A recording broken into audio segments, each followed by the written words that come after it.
Welcome to the Seller Roundtable e-commerce coaching and business strategies with Andy Arnott and Amy Wees. One of the biggest questions that we get too, and I'm always seeing this question in our groups, is how to find a good prep center. And I know that you ladies, being the retail arbitrage, online arbitrage queens, that you probably have some experience in giving people advice on how to find a good prep center. I know there's a lot of private label sellers right now that are looking into this, especially our overseas sellers. Can you give some tips? How should they find a good prep center? Do they just Google it and trust anyone? Is there, what's the deal? I would love to, let's start with Nicole here. So I'm going to say the first thing I'm going to do is look for people who have some years of experience. So the ones that I recommend, they have several years of experience under their belt. You can get feedback and references from them. Like you can check their website for references. You can connect with anybody else that is using their prep center and say, who are you using and how do you feel about them?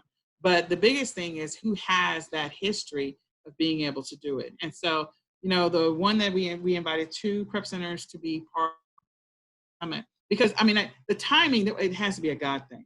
Because under normal circumstances, I would not have thought, okay, 2 prep centers in one summit. But the timing of it could not have been better because of the fact that people do need to pivot from whatever restrictions Amazon's going to put in place, or they have to because of the fact that, hey, sometimes the warehouse is shut down because somebody in the warehouse has COVID-19, meaning in the Amazon warehouse. You can still have whatever you have going on. Some of these prep centers, they're going to be smaller than Amazon, of course. But again, they're used to working with UPS and FedEx and USPS. They're used to packaging up your stuff. They're used to any special requirements that Amazon is not always going to be able to handle. So if you're a person that you want to throw together a bundle real quick and just going to throw something together like a salt and pepper shaker, just saying, and if you were to ask Amazon to do that, the amount of work that's involved versus a prep center, when you build a relationship right now, the prep centers are like, look, we keep people employed. They do. We help you continue to get sales. And so they will be more accommodating and they'll be more willing to give you discounts. The more work you throw at them. And the other piece of that is, a good prep center, once you kind of established a little bit of some history or relationship with them and some history of what they can do, then you can reach out to them and say, okay, I'd like to be an affiliate so you can help promote them. So if you personally know of a good prep center, I recommend you contacting them and say, hey, I've had some experience with you. I want to see if you have an affiliate link because I want to promote you to my entire audience. And so again, looking for their history, how long have they been doing it? I'm not looking at prep centers that have only been in existence for 30 days or 60 days or 90 days. I want somebody who's got some real experience with, okay, FedEx stopped running, I know you guys all remember last year or the year before in New York. Okay, like I got to deal with that. Or, how do you adjust to these things? And they know what's happening. The other thing is a good prep center. The person that I recommend, his prep center also, he used to be a retail arbitrage person. Then he did wholesale and then he did private label. So he's done different aspects of e-commerce. So he can give you those additional perspectives about, okay, you're sending me your private label product. I think you should do this, this, and this with it so you can continue to blah, blah, blah, whatever it happens to be. And so I just want somebody that has the experience. That's the biggest thing. You can Google a couple of them, but you want to know who's been around the longest. I think just like you mentioned, just getting on the phone with them, calling them up and saying, tell me a little bit about your background, your experience, and those companies that are ran by previous sellers or current sellers are really great. And then those that, like you mentioned, even if they're not current sellers, they are hooked into Amazon. They know what to do. I know there's a couple of warehouses that are currently getting into the merchant fulfillment business or the prep center business. And my clients who have gone through those preps, those warehouses are going through some growing pains right now. Yeah. They're asking these clients to go into Amazon themselves, print out like shipping labels and all this stuff. And I'm like, y'all, go to a prep center. They're going to do all of that for you. Right. Get into your Amazon backend. They'll take care of all of that. So just make sure that that you compare a few, just like if you're vetting any service provider, call up a few of them, have a couple conversations, ask them for references, like you mentioned. So I know. And I was going to say that most of the ones that have been around for a while, they have their own software too, or they have a software tool so you can always track what they're doing. The new ones are not going to have all of that in place. And if they do, they're still going through the growing pains and trying to figure out to make sure that they haven't missed anything. So again, go with the seasoned. But anyway, go ahead. Well, you mentioned bundles, and you're really good at bundling. And somebody gave me this idea the other day about one of my private label products. And since our audience is primary private label, I would love to give them some cool bundling tips. One of the tips that I learned the other day is that you can make virtual bundles. So what I've done to pivot in my business during this time is to actually, I relisted a lot of my products as merchant fulfilled. And then when they sell, I just fulfill them with my FBA inventory. I, click, once the order comes in, I go in and I click create a fulfillment order, and Amazon's been fulfilling those on time within 24 hours. So that's been a great way for me to not have to ship anything out and to continue to make sales. It's worked really good. And then, but for our overseas sellers, I've mentioned, hey guys, find a prep center, because you will have to deal with returns if you do merchant fulfilled. You'll have to deal with the returns yourself. And if you live in Australia or Spain, that might be a problem for you to accept a return there. But along that line, someone gave me this cool idea of these virtual bundles that you can do. So you could list your product with another product that's popular, that maybe is growing in sales right now, that's complementary to your product. And then when it sells, you can virtually fulfill it. So I would love also to hear you ladies' bundling tips right now. What are some things that you're doing to create bundles right now? And what are some really great bundling tips that private label sellers might not know that you can give us? And you want to start? Yeah, go ahead, Nicole. Well, I didn't know whether or not it was going to start or not, because she's probably going to say, no, I don't want to talk about bundles. I like to tell Nicole, I say it all the time, but bundling is not my ministry, but I do have some, because I've learned from the best, and I do them when necessary. But I'll say this and then let her take the floor, because I know she's got a lot to say. But the one thing that I encourage people to do as far as bundling is look for those other listings. So one of the things that I'm doing is, like, when I do a bundle, it's usually the same item. I will do those. But when I buy a bunch of one item, I'm looking for, sometimes if you're not aware, there's multiple listings of the same item on Amazon in multiple quantities. So if I have 200 of an item, I'm not just going to list it as a single item. If I'm merchant fulfilling that, I'm going to list it as a double, a triple, a quadruple. And if it's got a pack of 12, I'm going to list it there.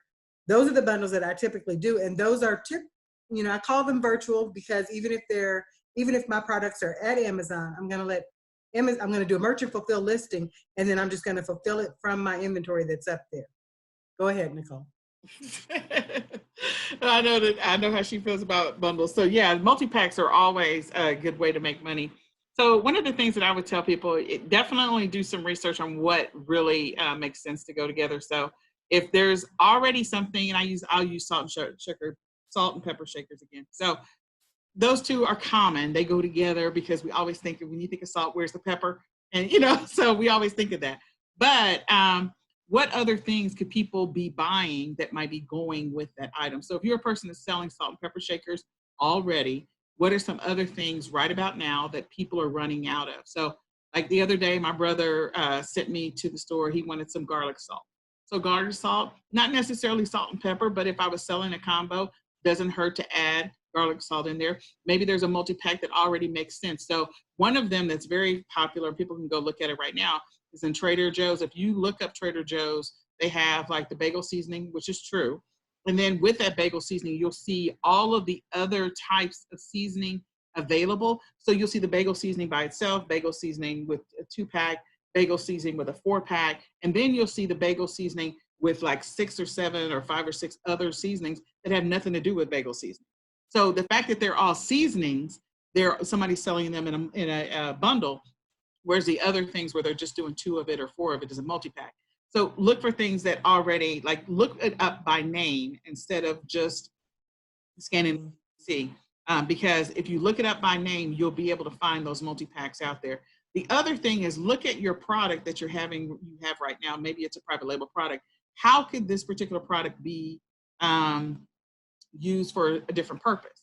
And so a lot of people sometimes are not thinking about, I made this, I don't know, I made a headband. Well, maybe a headband could be used in another way. What else could I use it for? Well, okay, could I strap it around and maybe do like part of my face covering that? Okay, so figure out if your product can be serve multiple purposes. If it can serve multiple purposes, then make sure that you're listing that item, serving that additional purpose as well, or either change the listing in the description and the keywords and whatever to add or incorporate that.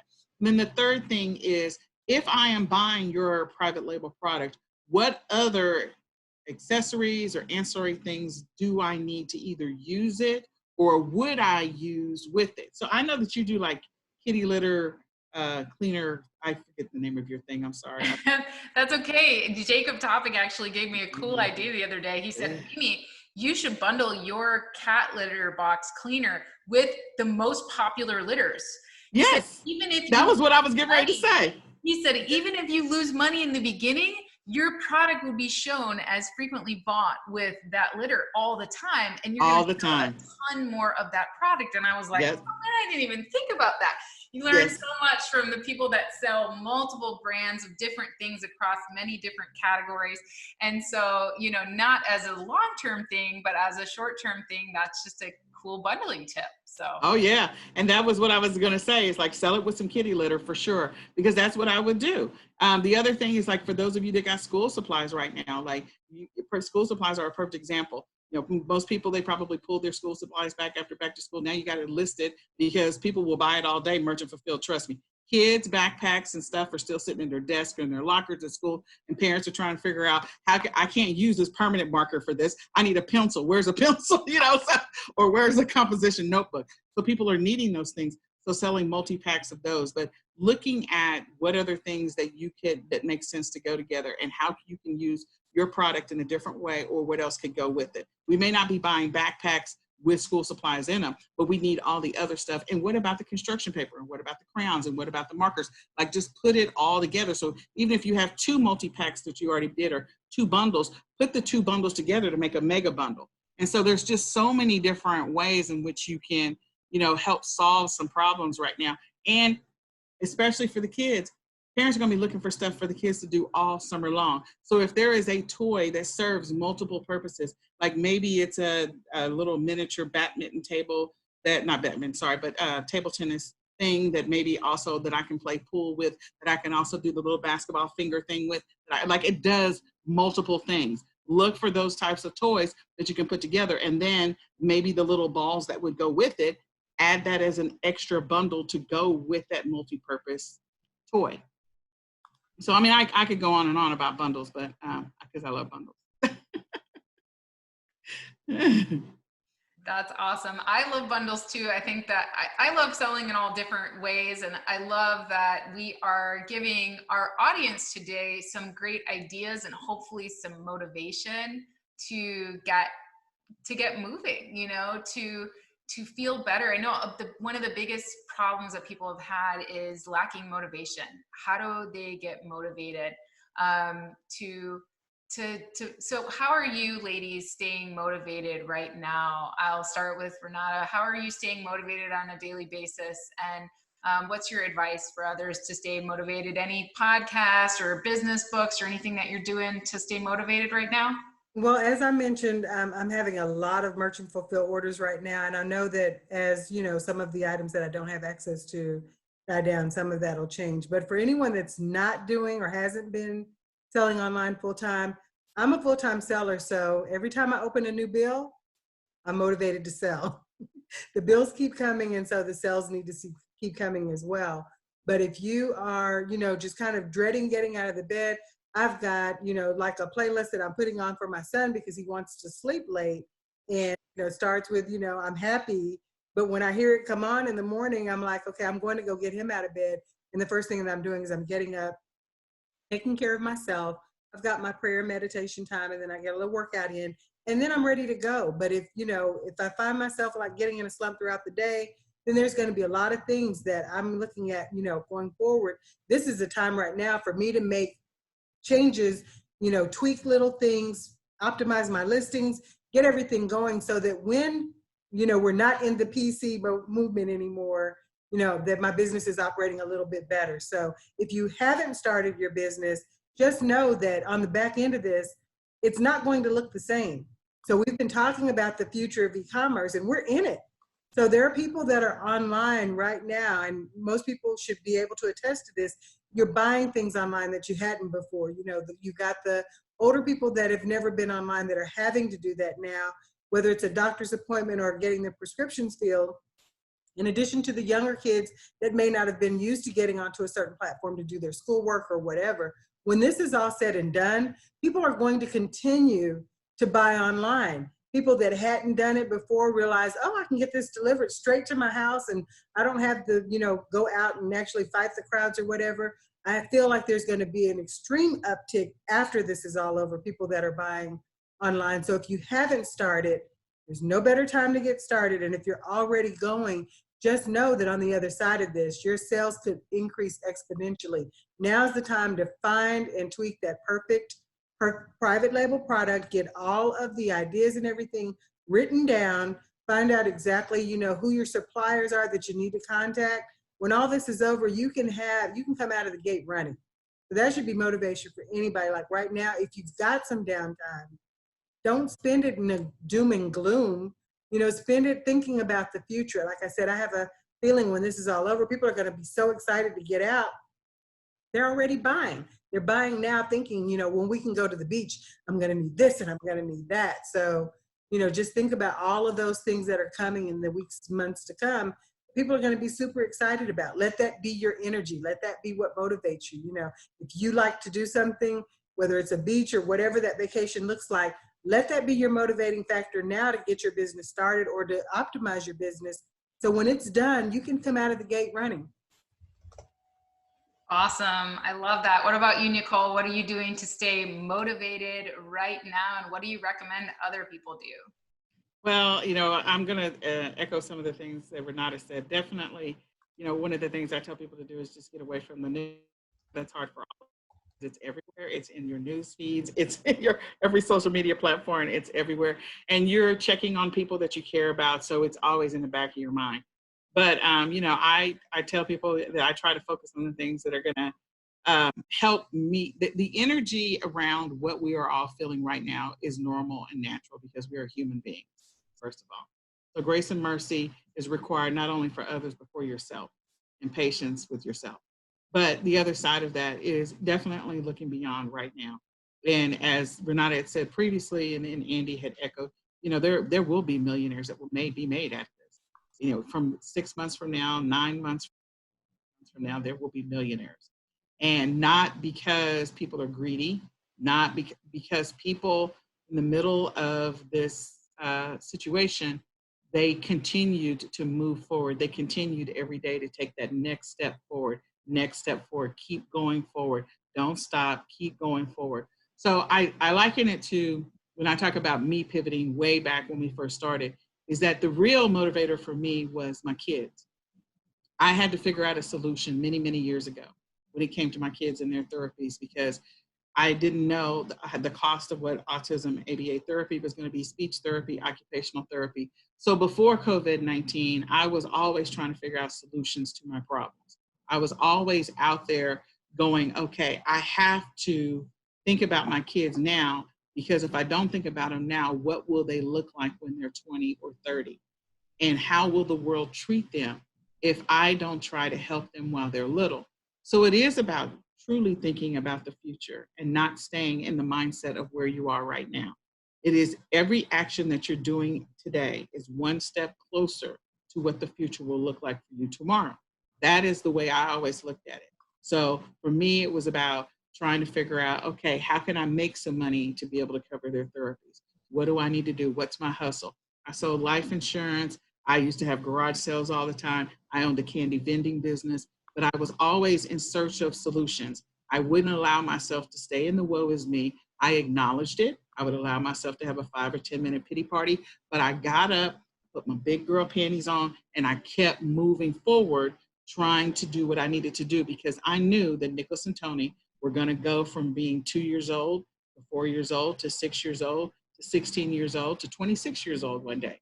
And that if I didn't keep moving every single day, what their life could look like if I had stayed in the hole of misery and depression, if I had stayed there, that the world would not be kind.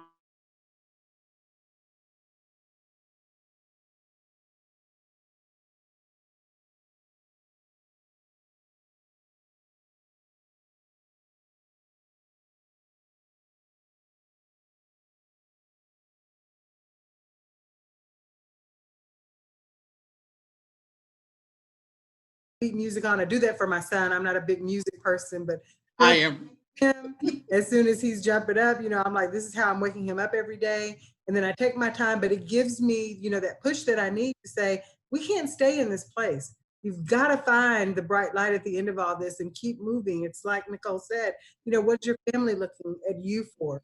What are they looking at you for? If you're leading a family, you're leading a team, if you're leading, an organization or company, they're looking to you for that leadership, but they're looking for inspiration. They're looking for the light at the end of the tunnel. And I'm always pretty upbeat anyway, but the thing about it now is I have to turn it off, turn the news off, turn it off, turn Facebook off, because it gets pretty, dark there as well. Shut it all down, find your happy place, and stay there for as long as you need to get the movement going. Whatever it is, whether it's looking for the next wholesaler, or creating some listings. I've got a death pile that as soon as I get, as soon as these orders slow down, I'm like, this death pile is going to keep me busy for years. It's like, so now when I find the time to actually, do it, I'm going to be happy about getting it done, because it's been waiting for so long, because there was always something else that seemed more important. But I'm like, okay, just get rid of it. Just, throw it out. Just do whatever. And now I'm like, no, I can actually list all of this stuff. And I tell people all the time, if you're looking for something and you can't find it, it's probably because it's in my garage, my attic, or my death pile. Yeah, I love that. Yeah, just keep moving, guys, because it's going to be okay. It doesn't feel like it right now, but I really do believe in my heart of hearts we will get on the other side of this. Whether we get on the other side of this 2 months from now or 18 months from now, we're going to get on the other side of this. And the question will be, after you had your 10-minute pity party, what progress did you make? What thing did you learn? What skill did you develop? Because right now, I do believe God is giving us time, and he's giving us time to use that time wisely. So use that time wisely to make decisions and get things in place that you previously didn't have in place. And use this time now to visualize what your future could look like and put an action plan in place to step into that future. Because we all have greatness within us. We're all capable of doing quite a bit. It's when we get sucked into the vortex is when we're standing still. So step into your greatness, move forward, figure it out, allow yourself to grieve if you need to just for a moment, but keep moving, because you need to visualize what will your life look like 2 years from now, 5 years from now, 10 years from now. And if it's not your life, what will your kids' lives look like? What will your family's lives look like? What will your neighbors or your sisters or your mother's life look like if you take the steps and the action necessary now to do the things you need to do now so that their life can be better in the future? Absolutely. That's good. Hey, so Nicole, first, I don't know if we can find you guys, the audience can find you guys at the same place, but let our audience know where they can reach out and find you. Well, you can find us in Ecom Seller Summit. I mean, we just recently hosted a summit. You can go to www.ecomsellersummit.com. You can also find us at Ecom Sellers Academy. We help people get started in e-commerce. We help them with retail arbitrage, which is hopping like crazy right now. People are experiencing a second Q4 in retail arbitrage. It's insane, even though there are some people that have pulled back from going to the stores. There's different ways to do it, and we teach you how to do that.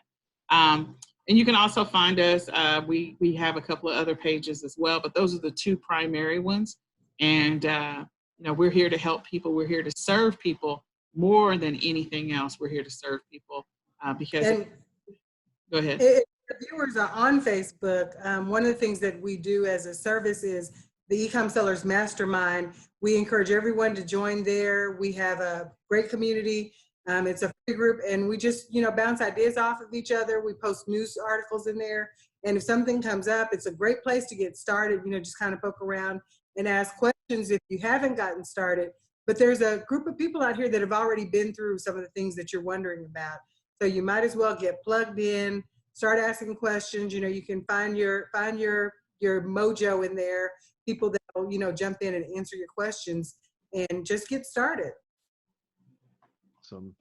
Thank you guys so much for joining us. We really, really appreciate it. And everybody hang in there. And as usual, if you haven't yet, please rate, review, subscribe on the podcast. We really thank you guys for doing that. If you haven't joined us live yet, please do so. That way you get to interact with our guests, ask them questions as we're doing this, which it's in real time, and you can find some little tidbits and things that you might not have gotten if you didn't get involved. We also stop the recording and have a little bit of time afterwards to kind of have some extra stuff that you don't get if you are just listening to the podcast. So join us live if you can, 1 p.m. Pacific time every Tuesday.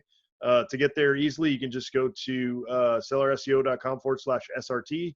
We'll take you right to the link. It's free to sign up, and then you get to join us here in the meeting and interact with us directly, which is really fun. So thank you guys so much for joining us today. Thank you. Thank you for coming. Yep, it was awesome having you both. And I think we gave everybody a lot of really great ideas of how to pivot right now. I know I've got some new motivation. I'm ready to go. That's why I love recording these podcasts. Thanks again. I'm glad somebody gave you that idea about adding your kitty litter, because I was going to ask you about that. I'm like, doing that. All right, guys. Thanks again. We'll see you later. Thanks for tuning in. Join us every Tuesday at 1 p.m. Pacific Standard Time for live Q&A and bonus content after the recording at sellerroundtable.com. Sponsored by the ultimate software tool for Amazon sales and growth, sellerseo.com and amazingathome.com.